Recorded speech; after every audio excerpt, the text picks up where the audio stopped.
प्रिय विद्यार्थियों, जैसा कि आप सभी को विदित है, कक्षा 10वीं का हमारा ये गणित विषय का पेपर हो चुका है। तो यहाँ पर ये हम सेट नंबर सी की बात कर रहे हैं। कुल मिला के यहाँ पर 4 प्रकार के जो सेट आए थे, ए, बी, सी और डी। लेकिन अगर देखा जाए इन सेटों में तो प्रश्न एक ही प्रकार के प्रश्न थे, उनका क्रमांक बस इधर उधर हुआ है। तो आप मैच कर लेना आपका जो भी सेट हो। मैं यहाँ पर आपको जो वस्तुनिष्ठ कुल 1 से लेके 5 तक के वस्तुनिष्ठ प्रश्न हैं, उनके यहाँ पर आपको हल बताने वाला हूँ, उत्तर बताने वाला हूँ।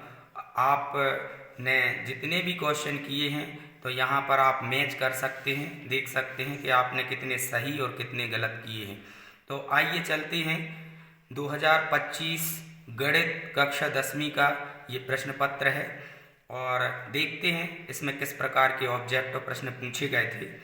तो आइए हम चलते हैं यहाँ पर पहले प्रश्न की ओर। पहला प्रश्न लिखा है, प्रत्येक का एक शब्द या वाक्य में उत्तर लिखिए।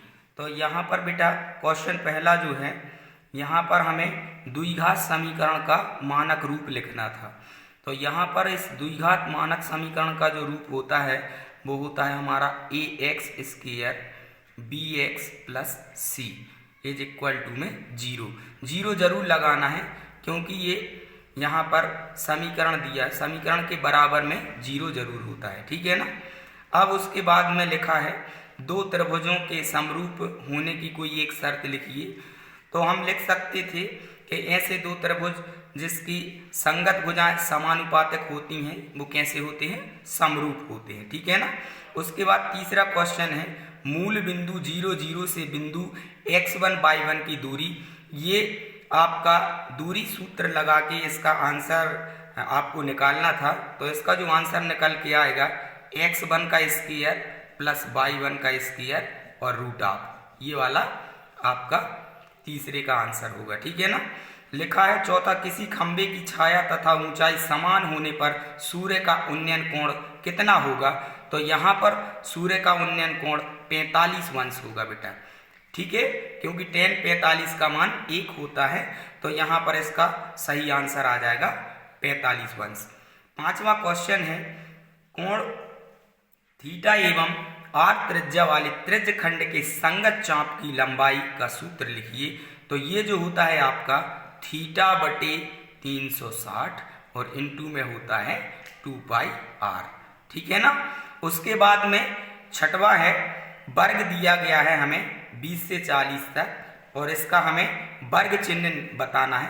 तो इसमें किया क्या जाता है, मैंने पहले भी बताया था, इन दोनों सीमाओं को जोड़कर 2 का भाग दिया जाता है, ठीक है ना। तो 20 और 40 को जोड़ देंगे तो 60 हो जाएगा, 60 में 2 का भाग देंगे तो यहाँ पे 30 निकल के आ जाएगा, ठीक है ना। इस प्रकार से ये हमारा एक शब्द में उत्तर हो गया। आइए अब हम चलते हैं अगले क्वेश्चन की ओर। यहाँ पर लिखा हुआ है, सही विकल्प चुनकर लिखिए। संख्या दी है 6 और 20 का हमें HCF बताना था। तो बेटा इसका जो आंसर करेक्ट है वो ए नंबर वाला है, 2 आएगा, ठीक है ना। उसके बाद हम चर्चा करते हैं यहाँ पर दूसरे क्वेश्चन की। दूसरा क्वेश्चन दिया हुआ है, यदि a1/a2 बराबर b1/b2 बराबर c1/c2 है तो समीकरण का हमें बताना है। अद्वितीय हल होगा, दोनों हल होंगे, कोई हल नहीं होगा और अनंत। तो इसका हमारा डी नंबर का ऑप्शन बिल्कुल राइट है। अंततः अनेक हल होंगे, क्योंकि यहाँ पर हमें समपाती रेखाएं मिलने वाली हैं। उसके बाद हम चर्चा करते हैं तीसरे क्वेश्चन पे। द्विघात समीकरण दिया था और बताना है हमें कि इसके मूल वास्तविक और बराबर कब होंगे। तो जब हमारा विविक्त कर d बराबर b² - 4ac जो 0 के बराबर होता है, तब इसके मूल वास्तविक और बराबर होते हैं। तो ये बी नंबर का ऑप्शन राइट है हमारा, ठीक है ना। उसके बाद एक एपी दी है, अर्थमेटिक प्रोग्रेस, अर्थात समांतर श्रेणी दी गई है। तो ये 5 अध्याय वाला क्वेश्चन है, 5 अध्याय से लिया गया है। तो इसमें हमें क्या बताना है बेटा, इसका श्रेणी का 10वां पद ज्ञात करना है। तो इसका एक फार्मूला होता है a + n - 1 × d इस फार्मूले में आप मान रखेंगे ए कहलाता है प्रथम पद, डी होता है इन पदों के बीच का अंतर, 4 में से 2 को घटा दोगे तो 2 निकल के आएगा, और एन मतलब यहाँ पर हमें निकालना था एन का मान यहाँ हम 10 रख सकते थे, ठीक है ना। तो ये या फिर एक प्रकार से यहाँ पर ये पूरा 2 का पहाड़ा दिया हुआ है, तो 2 2 दूना 4 2 तिया 6 ऐसा 2 धाम 20, कुल मिला के यहाँ पे ये सी नंबर वाला आंसर हमारा राइट है, ठीक है ना। उसके बाद में ये 2 बिंदु दिए हैं, इनके बीच की दूरी हमें निकालनी थी। ये वाला एक फार्मूला होता है 2 बिंदुओं के बीच की दूरी का, x2 माइनस x1 का whole square plus y2 minus y1 का होल स्क्वायर, और ये रूट आप लगा रहता है। तो यहाँ पर हम इसको मान लेते, यहाँ पर ये x1 y1 x2 y2, और जब इसको हल करेंगे तो बेटा ये हमारा √8 निकल के आएगा। लेकिन इसका वास्तविक जो आंसर होना चाहिए 2√2 होना चाहिए, लेकिन ये हमारे किसी भी ऑब्जेक्ट में नहीं है, तो ये हमारा √8 सही होगा, ठीक है ना। उसके बाद में अगला क्वेश्चन दिया है छठवा, एक वृत्त में कितनी स्पर्श रेखाएं हो सकती हैं? तो ये बेटा अनंत स्पर्श रेखाएं हो सकती हैं, ये हमारा डी नंबर वाला आंसर करेक्ट है। आइए उसके बाद में हम देखते हैं क्वेश्चन नंबर तीसरा। यहाँ पर क्वेश्चन नंबर तीसरे में रिक्त स्थान दिए गए हैं, और रिक्त स्थानों में लिखा हुआ है कि करणी 2 एक खाली स्थान संख्या है, तो ये हमें पता है अपरिमेय संख्या है। कैसी है बेटा? अपरिमेय, इधर अपरिमेय भरना था। उसके बाद में ये जो दूसरा क्वेश्चन है, एक बहुपद जिसकी घात 3 है वह क्या कहलाता है? वह कहलाता है हमारा त्रिघात बहुपद कहलाता है। इधर त्रिघात भर देते, और यहाँ पर डी सार्वधातुक निकालना था, जैसे कि मैंने पहले बताया था दूसरे पद में से पहले पद को घटाना था, तो यहाँ पर इसका जो राइट आंसर आता -1 हमारा सही है, ठीक है ना। सभी समरूप त्रिभुज कैसे होते हैं? सभी सर्वांग सम त्रिभुज खाली स्थान होते हैं, अर्थात समरूप होते हैं, ठीक है ना। इधर समरूप आ जाता। वृत्त को 2 बिंदुओं पर प्रतिच्छेद करने वाली रेखा क्या कहलाती है? ये छेदक रेखा कहलाती है बेटा, छेदक रेखा, या इसको हम प्रतिच्छेदी रेखा भी बोल सकते हैं, ठीक है ना। छठवां है, एक ये प्रायिकता में से आ गया है बेटा, किसी घटना ई के लिए P E plus P E, ये जो है ना ई के ऊपर ये बार का चिन्ह लगा है, ये मतलब अनिश्चित घटना है और ये हमारी निश्चित घटना है, तो दोनों का जो योग होता है बेटा वो हमारा 1 होगा, क्योंकि अनिश्चित घटना की प्रायिकता 0 होती है और निश्चित घटना की प्रायिकता 1 होती है, तो यहाँ पे 1 आ जाता, ठीक है ना। उसके बाद आइए हम चर्चा करते हैं यहाँ पर चौथे क्वेश्चन की, जो हमें सत्य और असत्य के रूप में दिया गया है, ठीक है ना। यहाँ पे लिखा है समरूप त्रिभुजों का क्षेत्रफल सदैव बराबर होता है, तो ये हमारा बिल्कुल असत्य है, ये असत्य है, सदैव बराबर नहीं हो सकता है, क्योंकि त्रिभुज समरूप होंगे लेकिन उनकी जो आकृति है देखने में छोटी बड़ी हो सकती है, तो ये बिल्कुल हमारा पहला असत्य है।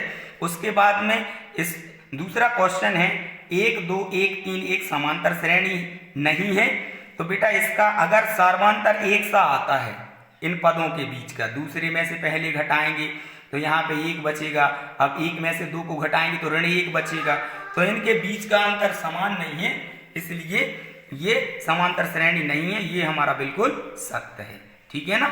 उसके बाद हम तीसरा क्वेश्चन देखेंगे, किसी बिंदु की y अक्ष से दूरी उस बिंदु का y निर्देशांक, तो ये बिल्कुल गलत है, y निर्देशांक नहीं कहलाती, वो x निर्देशांक कहलाती है, ठीक है ना। क्या कहलाती है? x निर्देशांक, तो ये वाला हमारा असत्य हो जाएगा बेटा, ये तीसरे नंबर का आप मैच कर लेना, आपका जो भी क्रमांक हो। उसके बाद में चौथा दिया है शंकु का आयतन πr² होता है, तो ये गलत है, क्योंकि शंकु का आयतन 1/3 πr² ऐसा कुछ होता है, ठीक है ना, तो ये हमारा कैसा है? असत्य है, ठीक है ना। उसके बाद में पांचवा क्वेश्चन है, यहाँ पे एक घटना की जो प्रायिकता होती है वो 0 और 1 के बीच में होती है, तो ये हमारा बिल्कुल सत्य है, मतलब प्रायिकता जो होती है वो 0 और 1 के बीच में ही रहती है, ठीक है ना। और अगला है छठवां, दीर्घ खंड का क्षेत्रफल संगत त्रिज्य खंड के क्षेत्रफल से कम होता है, तो ये हमारा असत्य है, ठीक है ना, क्योंकि ये ज़्यादा होता है। ठीक है ना, आइए अब हम चलते हैं यहाँ पर 5वें क्वेश्चन की ओर, जो सही जोड़ी के रूप में दिया गया है बेटा।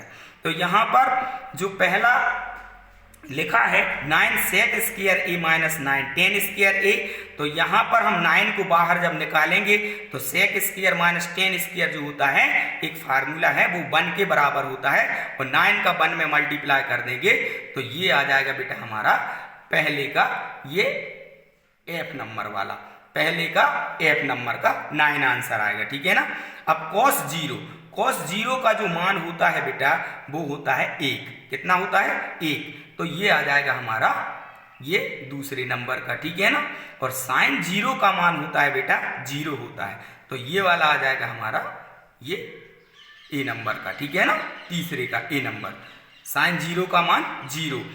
चौथा क्वेश्चन दिया है कोण थीटा वाले त्रिज्य खंड का क्षेत्रफल, तो ये होता है बेटा हमारा थीटा बटे 360 और इनटू में पाई आर स्क्वायर, तो ये हमारा चौथे नंबर का आंसर है। ठीक है ना, उसके बाद में अर्धगोले का वक्र पृष्ठीय क्षेत्रफल ये होता है बेटा 2 पाई आर। ठीक है ना, 2 पाई आर स्क्वायर, तो ये 5वें का है, और अर्धगोले का संपूर्ण पृष्ठीय क्षेत्रफल होता है 3 पाई आर स्क्वायर, तो ये हमारा 6वें नंबर का है। इस प्रकार से जो 30 नंबर के ऑब्जेक्टिव क्वेश्चन आए थे 2025 गणित कक्षा 10वीं में, मैंने आपको बहुत अच्छे तरीके से यहाँ पे बताए हैं। आप मैच कर सकते हैं आपने कितने क्वेश्चन सही या गलत किए हैं। बाकी पेपर बहुत इजी रहा है, ये प्रायिकता में से क्वेश्चन आ गया है, एक पासे वाला आ गया है। ठीक है ना, उसके बाद में अगर हम देखें यहाँ पर 7वां क्वेश्चन, ये भी प्रायिकता में से है बेटा। ठीक है ना, और ये भी प्रायिकता है अथवा वाला, ये हमारा अभाज्य गुणनखंड विधि द्वारा LCM और HCF वाला क्वेश्चन आ गया है। ठीक है ना, उसके बाद में ये 9वां क्वेश्चन ये पहले अध्याय से दिए गए हैं। उसके बाद में ये हमारा बहुपद वाले चैप्टर में से पूछा गया है, 10वां क्वेश्चन है जो।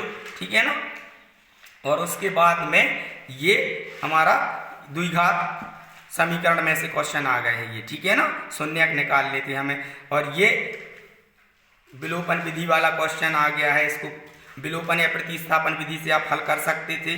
ठीक है ना, उसके बाद में यहाँ पर ये 5 अध्याय समांतर श्रेणी से क्वेश्चन दिया गया है।